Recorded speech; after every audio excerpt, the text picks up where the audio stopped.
Hello people of the multiverse, this is Isaac here and welcome back to Isaac Reviews 2022. So, now that the pandemic is possibly winding down, we're getting a lot more movies and a lot more news stories about them. We had the Batman making close to $1 billion worldwide. We had Mr. Enter turning red at the fact that Turning Red took place in 2002 and didn't reference the 9/11 attacks. We had a crappy animated Pinocchio movie where the titular character had a voice similar to that of James Charles. We had Will Smith risk his reputation and career for a woman who doesn't really love him. We have the ongoing trial of Amber Heard and Johnny Depp.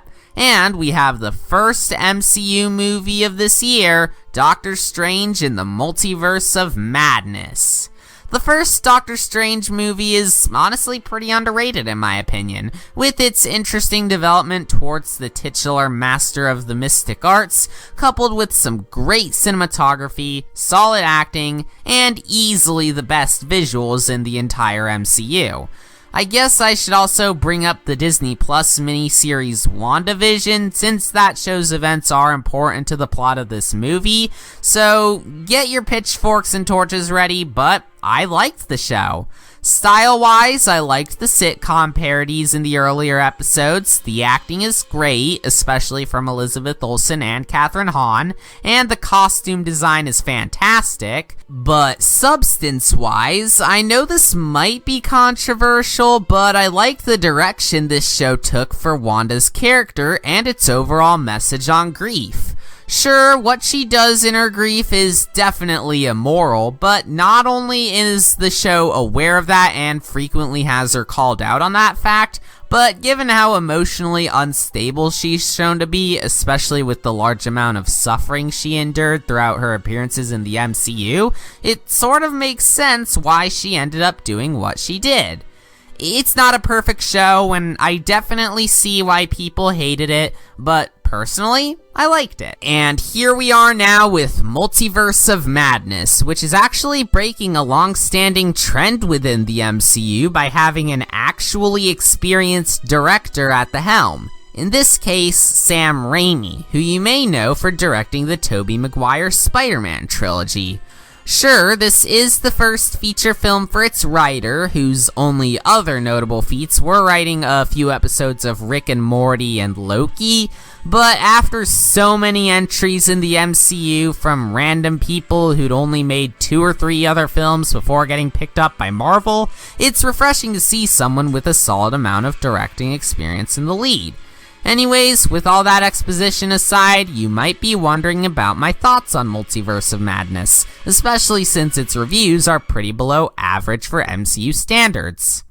Well, I doubt I'll make too many friends with this opinion, but I liked Multiverse of Madness. Of course, it's not perfect, but I still liked it.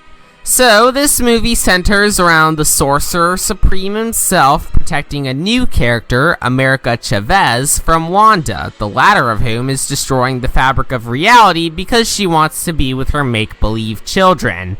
I'll get more in depth on the characters in a second, but I'll first go on record and say that the script for this movie is pretty bad. As previously mentioned, this movie's writer is very inexperienced, and it shows, with some clunky pacing and an overall feeling that the admittedly great concepts could have been expanded on. Plus, regarding Wanda, I'll admit that the direction her character was taken here was interesting, and it makes sense given what I've mentioned earlier about her character development. Despite this, I do feel like her obsession with her kids and basically not mentioning Vision whatsoever was a bit odd, and I do feel like her development could have been paced better. But that's not to discredit Wanda whatsoever, as she still works well as the villain, and Elizabeth Olsen's performance is fantastic. It's just that there've definitely been better villains across the MCU. Now that I've gotten the main cons aside, let's move on to the pros. To start, Multiverse of Madness seems to have carried over one of its predecessor's greatest strengths, that being the visuals, and by golly do they look amazing. Yeah, some of them can come across as a bit weird, but I feel that the weirdness fits the movie's tone extremely well.